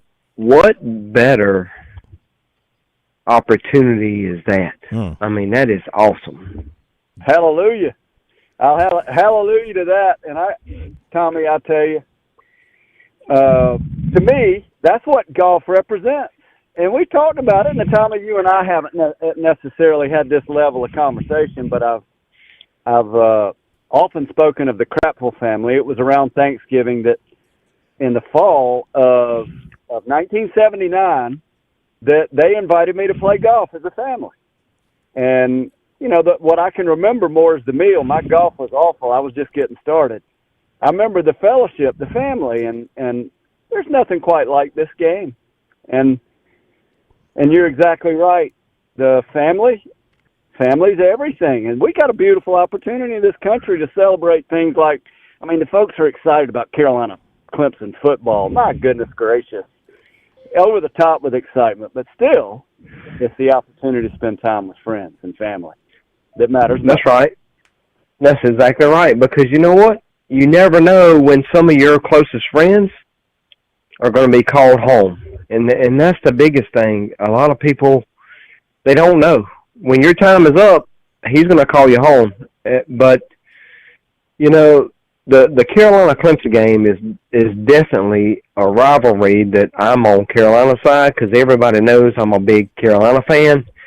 But tomorrow I am really worried about what might happen. But, listen, there's got to be a winner and there's got to be a loser. I'm hoping that we can come out on top tomorrow, but I'm not really confident that that's going to happen. Well, I got. Speaking of confidence, we just got to touch on this.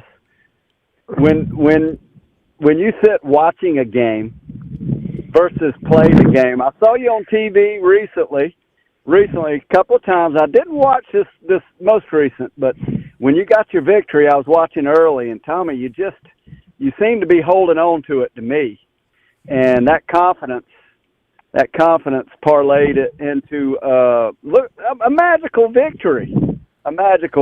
So talk about the difference in how you gonna feel tomorrow when you have no control over that game versus when you holding on to that golf club and it's your own and you holding it. Oh, you know what? I'm gonna tell you.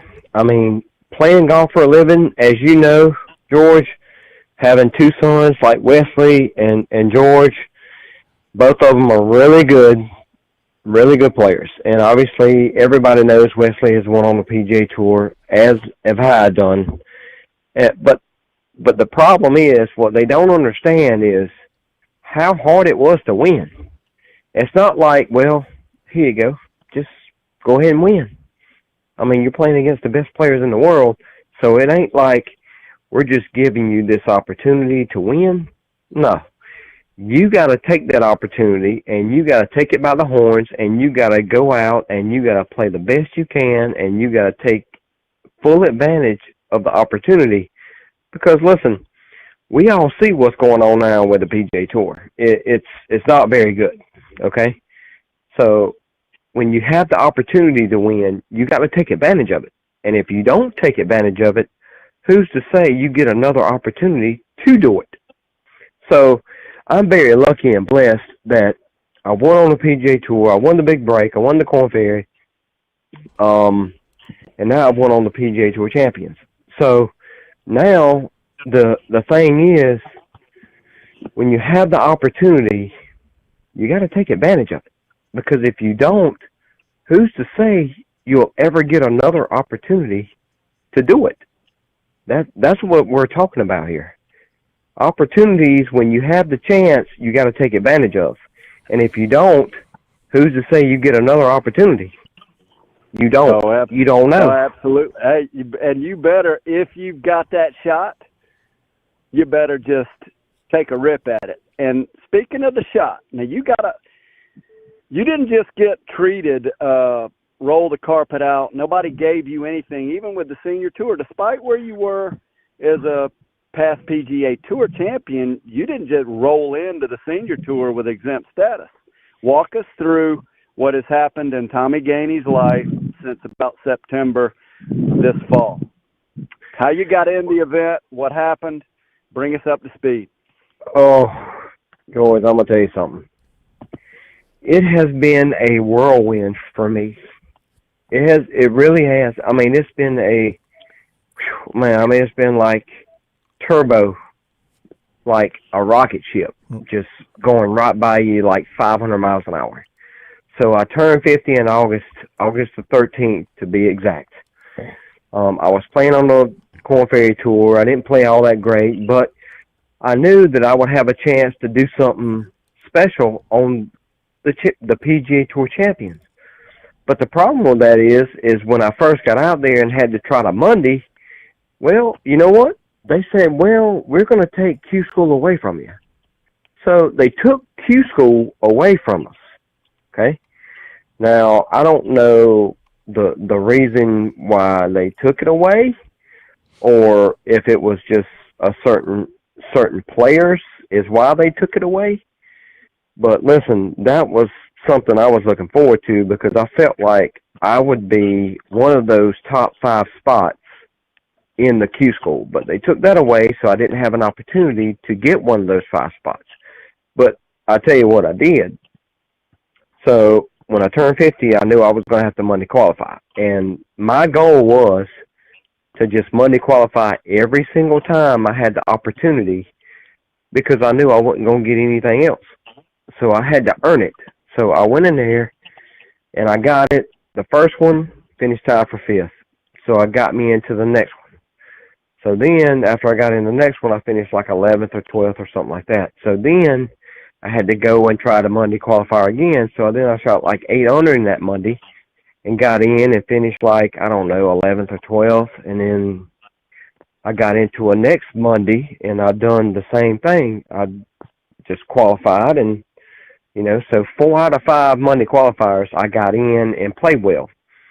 But there was one in Sioux Falls that I just shot like 2 or 3 under. Wasn't very good enough because it took like 8, I think. But then here comes the 5th tournament around. So I got in that one. That was my 4th one Monday and in. And hold on, you know what? Tommy, hold on. People out there listening have no idea what really it takes to Monday into one of these events. That you just kind of slipping by on just how good at golf that is. And so people out there listening, when you get in, what do you say? Is that 4 out of 5 Mondays? That was 4 out of 5 Mondays. So my third Monday was the Sioux Falls tournament, and I missed. So the next Monday that I got in was the 4th one, which would have been my 5th start, which was the Constellation Furyk and Friends, and I shot like 8 under there. So I went like, the first one that I Mondayed, I went like 8 under, then I went 6 under. Then I went like 3 under for Sioux Falls, and then the next one I went like, I think it was 6 under at Furyk and Friends, and it would have been my 5th start. So I got in, ended up winning the tournament, but what people don't understand is they set it up just as tough as the PGA Tour and the Korn Ferry Tour. They don't set it up in the middle of the greens where you can just, it's like target practice. No. This ain't what we're talking about here. We're talking about they'll put it 3 from the front, 3 from the right, 3 from the left, or even 3 from the back. So if anybody that knows anything about golf is, anytime you set it up 3 from the right, 3 from the front, 3 from the left, and 3 from the back is, you have to hit quality golf shots. And if you don't, you're going to make big numbers. And it just so happened that I played so good that I got in there, and then I played good for the week, and it ended up winning the tournament. But these guys out here on the PGA Tour Champions, it's where legends play. Okay, that's their slogan, where legends play.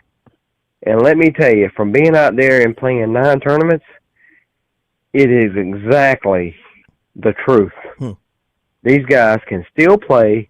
They set it up tough. They play 7,000, 7,100 yard golf courses, and they don't just set it up in the middle of the greens. They set it up as tough as they want to. The only difference is we don't play 650 yard par 5s. We don't play 265 par 3s, and we don't play 510 yard par 4s. So that's, in saying all that, you think about it, that's a huge difference from the PGA Tour. Hey, hold on, Tommy, hold on. You got to make there's one other huge difference now.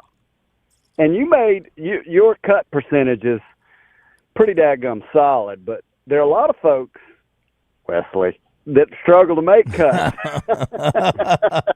I hope he's not listening. Well, I hope he is listening. When I say struggle, I think he's about half, a little better than half.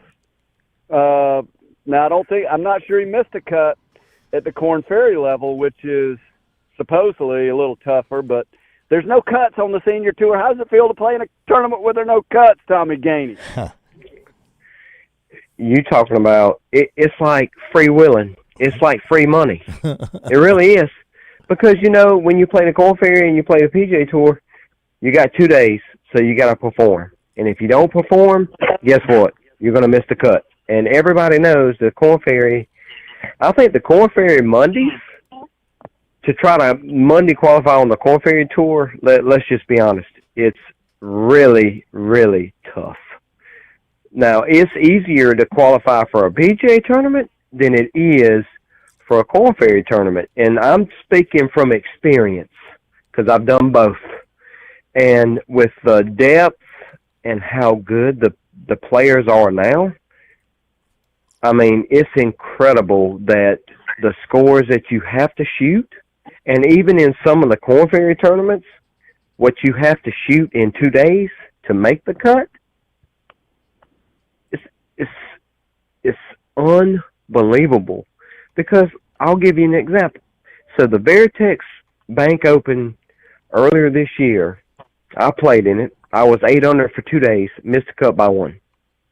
The cut was 9 under. Okay, 9 under for 2 days. I shot 8 for 2 days, and I missed the cut. So I'm trunk slamming on the way to the next spot. So that's how tough it is on the Korn Ferry Tour. And the PGA Tour, if you shoot 5 or 6 under on Mondays, your chances of getting a spot into the PGA tournament, like 95% or greater. So that's a huge, huge difference. And now that I'm on the PGA Tour Champions, we don't have any cuts, at least so far, the tournaments I've played in. But next year I'll have a full year, so I'll be able to understand some of the majors that they have, and they're walking, and, you know, like the Senior U.S. Open, the Senior PGA, the British Open, you know, tournaments like that you have to walk for 4 days. So I'm looking forward to those, because you know what? I mean, I know I didn't make $20 million or $30 million like some of these other guys on the PGA Tour. But one thing about it, they might have made all that money when they played out there on the PGA Tour. I didn't make but like 6.2 or 6.3. But I can tell you something. I'm 50 years old right now, and I am definitely looking forward to playing against these legends right now, because I think my game is very similar to theirs. But I'm young. I'm a little bit younger, so age has a factor. It's a factor. Let's just put it out there. Age is a factor, but I feel really confident that if I was to go against Ernie, or if I was to go against Miguel Angel or Bernhard or anybody else, I like my chances of beating those guys. And you know what? Because I'm confident in my game. I trust my game. And I know they trust theirs, and they feel the same way. But you know what? I'm a lot younger, and if you don't think age is a factor and it makes a difference, you might want to reassess the situation. Well, Tommy, You're right about that. I know when you hit 50 in August, that was a great moment. I refuse to play from the senior tees. I'm still a white tees guy. Not senior tees, white tees. I want to challenge the golf course. I want to bring it to its knees. Hey, Tommy, Phil and I, when we get on this radio, I want some reaction. Grow. Tommy, our games grow on this radio. I think Tommy's being nice, that. not reacting, Phil. Hey, speaking of nice. So I'm going to respond to that, and I'm going to just say this, okay? So, you know, they have tees to go along with the ages of people. Mm-hmm. Now, I've been so competitive for so long, I don't want an up tee. I just don't. I mean, I'm still competitive, and I know I'm 50. But I want to compete at the highest level. So I don't mind. And just like I did last week, I mean, I played in the RSM. I shot 5 under, and I shot like 2 over or something like that, or 3 over. But you know what? The thing is, I still like to compete. I don't care if it's the PGA Tour. I don't care if it's the Korn Ferry Tour. I don't care if it's the PGA Tour Champions. I don't care if I'm playing against, if I got gambling matches at home. I love to compete. I hate to lose, and I've got the will to win. And that's the difference between a lot of people. Those 3 things. And I hate to lose. So let me tell you, I don't care about the tee box. I don't care who I'm playing. Don't care who I'm playing. I am trying to beat the crap out of whoever I'm playing. And no matter if they're playing a gold tees or red tees and I'm at the back tees, I am trying to whoop that person's tail, and I don't care. Now, I will say that sometimes after my drive, I'm sort of near the red tee. So it's kind of like playing the red tees after my initial drive. Go ahead, George. Take it from here. Oh, no, it's great. Hey, so Tommy, when you hear music come on, that means you got about 10 seconds to putt out. We still have a couple of minutes. And I want to tell you, this goes back 25 years ago, right at 25, starting at Northwoods. And well, I never have been all that good at gambling, especially at, the dog fights. In fact, I would say overall, I could be at the top of the most money donated to the Northwoods dog fight. That could be me. I'd lead that money list. Especially if you include how I put up and kind of supported some other young'uns, George and Wesley, during that process. But Tommy Gainey, he's the only guy over about 8 or 10 years. Every day we went out, I played him. We always have, it's team. It's a lot of teammanship. But there's always a little bit on the side, and you're the only person that never paid me once in all the time that we played. Now, everybody else, I can tell you, I wasn't near the top as far as never was I one of the best. But I always, every now and then, somebody would at least give me a marble or two. I never got any of your marbles, Tommy. Not once. Not on the individual. Not one marble that I ever get from Tommy Gainey. You got about a minute, Tommy. Okay, well, let me just say, first off, I think it's because I had better partners than you did. No, this was individually. This was individual. Okay. On the partner side, I did get a few of those marbles. Not one time did I ever beat you in a match. Well, I think that goes like God-given talent, because I give all the glory to God, because, listen, without God, I'm not here.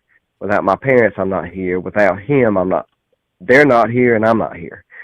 So it's all about the talent that he blessed me with to be so good at this one sport. But I will say, I'm very lucky and blessed to be in this position. Because, listen, let's face it, God blesses whoever he wants to bless. And I was blessed with all this talent.